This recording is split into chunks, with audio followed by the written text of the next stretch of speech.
Saya persilahkan kepada kelompok 12 untuk menyampaikan makalahnya.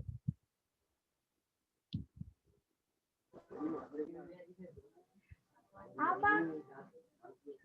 Ada nih.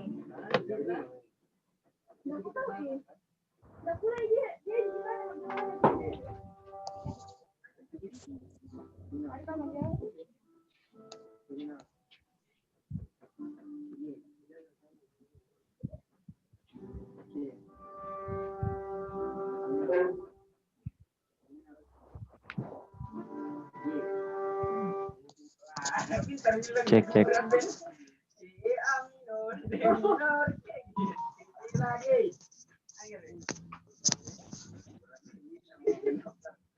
Bisa saya ambil alih kelasnya Pak, karena saya ditunjuk sebagai moderator di kelompok saya. Oke, baik, silakan, dipersilakan. Oke. Bismillahirrahmanirrahim. Assalamualaikum warahmatullahi wabarakatuh. Waalaikumsalam warahmatullahi wabarakatuh.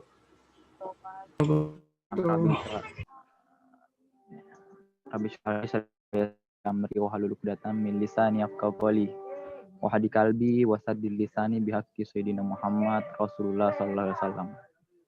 Ya, puji syukur kita panjatkan pada Tuhan yang Maha Esa, kepada Tuhan yang telah menciptakan alam semesta raya dan seisinya. Dan tak lupa pula ketika kita mengirimkan atau mengucapkan puji syukur kita kepada Allah, kita tak lupa pula mengirimkan salam dan salawat kepada kekasih Allah Muhammad Sallallahu Alaihi Wasallam. Jadi pada hari ini tanggal 4 Januari 2021, pemakalah atau pemateri dari kelompok 12 yang membahas masalah wacana Islam kontemporer atau Islam dan demokrasi, di mana pematerinya itu ada Nur Fadillah Hairani, Ulfiati, dan saya sendiri Ega Nugrahte. Jadi ketika kita membahas demokrasi, yang terlintas dalam pemikiran kita itu, kita akan berbicara bagaimana sistem politik itu yang sering terngiang di kepala kita. Nah, untuk lebih jelasnya, saya persilahkan dulu kepada pemateri pertama untuk memaparkan materinya. Yaitu materi pertama itu Islam dan demokrasi, demokrasi dalam Al-Quran. Coba slide pertama. Ya, apa itu Islam dan demokrasi, kemudian Al-Quran, bagaimana demokrasi dalam pandangan Islam, dan kemudian di rumusan masalah terakhir, demokrasi dalam pemikiran politik Islam modern. Pertama-tama saya persilakan kepada Ulfiati. Hormat, saya persilakan. Assalamualaikum warahmatullahi wabarakatuh. Saya akan membawakan materi yang pertama, yaitu sekilas tentang Islam dan demokrasi.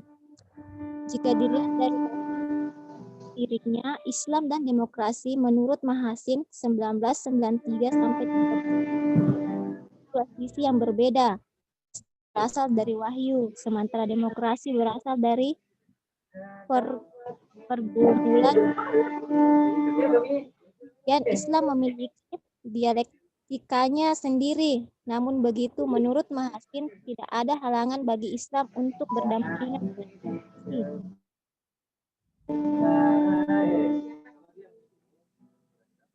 Selanjutnya,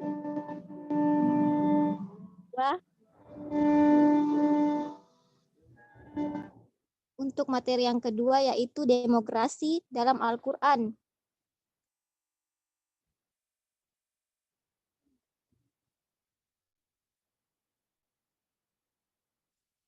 Di dalam Al-Quran terdapat banyak ayat yang terkait dengan prinsip-prinsip utama demokrasi, antara lain surah Ali Imran ayat 159 dan surah Al-Asyura ayat 38 yang berbicara tentang musyawarah, Al-Maidah ayat 8, surah Al-Syura ayat 15 tentang keadilan, Al-Hujurat ayat 13 tentang persamaan, Al-An-Nisa ayat 59 tentang amanah, Ali Imran ayat 104 tentang kebebasan mengkritik, dan Al-Nisa ayat 59 sampai 83 dan Syuro ayat 38 tentang kebebasan berpendapat. Selanjutnya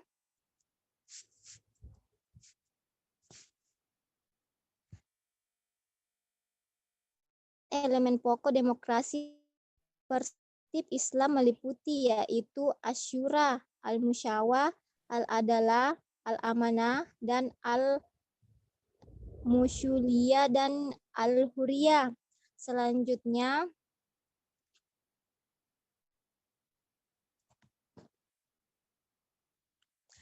yaitu yang pertama, Asyura merupakan suatu prinsip tentang cara pengambilan keputusan yang secara eksplisit ditegaskan dalam Al-Quran. Yang kedua, Al-Adalah adalah keadilan, artinya dalam menegakkan hukum termasuk rekrutmen dalam berbagai jabatan pemerintahan harus dilakukan secara adil dan bijaksana. Selanjutnya yang ketiga, Al-Musyawah adalah kesejajaran, egaliter, artinya tidak ada pihak yang merasa lebih tinggi dari yang lain sehingga dapat memaksakan kehendaknya. Selanjutnya yang keempat, Al-Amanah adalah sikap pemenuhan kepercayaan yang diberikan seseorang kepada orang lain. Dan Al-Musyuliyah adalah tanggung jawab. Sebagaimana kita ketahui bahwa kekuasaan dan jabatan itu adalah amanah yang diwaspadai, bukan nikmat yang harus disyukuri. Maka rasa tanggung jawab bagi seorang pemimpin atau penguasaan harus dipenuhi. Selanjutnya materi ketiga, kepada teman saya. Ya, materi selanjutnya itu dibawakan oleh Nur Fadila Khairani. Dipersilakan. Materi ketiga yaitu demokrasi dalam pandangan Islam.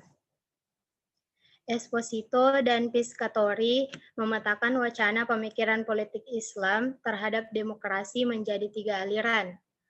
Aliran pemikiran Islam yang konsep demokrasi, aliran yang menyetujui prinsip-prinsipnya tetapi mengakui adanya perbedaan, dan aliran yang menerima konsep demokrasi sepenuhnya. Pertama, bagi kelompok yang menolak demokrasi, beranggapan bahwa tidak mungkin jika Islam memiliki kesamaan dengan demokrasi. Dalam Islam tidak ada seorang pun yang diizinkan untuk mengatur hukum. Manusia hanya bertugas melaksanakan hukum-hukum Tuhan. Dan syariah sebagai sebuah sistem hukum dan sistem moral sudah sangat lengkap. Kedua, kelompok yang menyetujui adanya prinsip-prinsip demokrasi dalam Islam, tetapi mengakui adanya perbedaan. Mereka berpandangan bahwa kemiripan wawasan antara demokrasi dengan Islam, seperti keadilan, persamaan, akuntabilitas, tahan, musyawarah, tujuan negara, dan hak-hak oposisi. Sedangkan pendapat lainnya mengatakan bahwa demokrasi Islam berbeda dengan demokrasi liberal.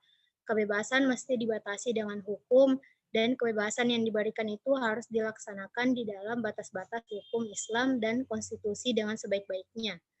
Ketiga, yaitu kelompok yang menerima sepenuhnya konsep demokrasi. Mereka memandang bahwa sejatinya di dalam diri Islam sangat demokratis, karena menurut mereka Islam menerima sepenuhnya demokrasi sebagai sesuatu yang universal. Mereka berpendapat bahwa kaidah-kaidah yang ditetapkan demokrasi merupakan kaidah Islam, pula dengan prinsip-prinsipnya. Islam dan demokrasi sama-sama berorientasi kepada fitrah manusia. Prinsip-prinsip tersebut yaitu prinsip musyawarah, prinsip persaudaraan Islam, prinsip persamaan, prinsip ijtihad, prinsip legislasi, prinsip ijma, pengawasan terhadap penguasa, akuntabilitas, serta pengendalian nafsu bagi penguasa. Semua itu merupakan prinsip-prinsip dari sistem politik yang dipraktekkan Nabi di Madinah. Materi selanjutnya yaitu demokrasi dalam pemikiran politik Islam modern. Oke, baik. Saya yang langsung ambil alih terkait materi demokrasi dalam pemikiran politik Islam modern. Nah, yang pertama tadi sudah dijelaskan bagaimana Islam dan bagaimana demokrasi itu sendiri. Bisa kita lihat dari penjelasan pertama bahwa Islam adalah merupakan wahyu dan demokrasi merupakan hasil dari pemikiran manusia itu sendiri. Mungkin hal berbeda, namun bisa berdampingan karena isi setiap demokrasi ada dijelaskan dalam Al-Quran. Seperti tadi bagaimana yang dijelaskan oleh pemateri kedua, bagaimana demokrasi dalam Al-Quran. Nah, kita masuk kepada demokrasi dalam pemikiran politik Islam modern. Nah, ketika kita membahas Islam politik,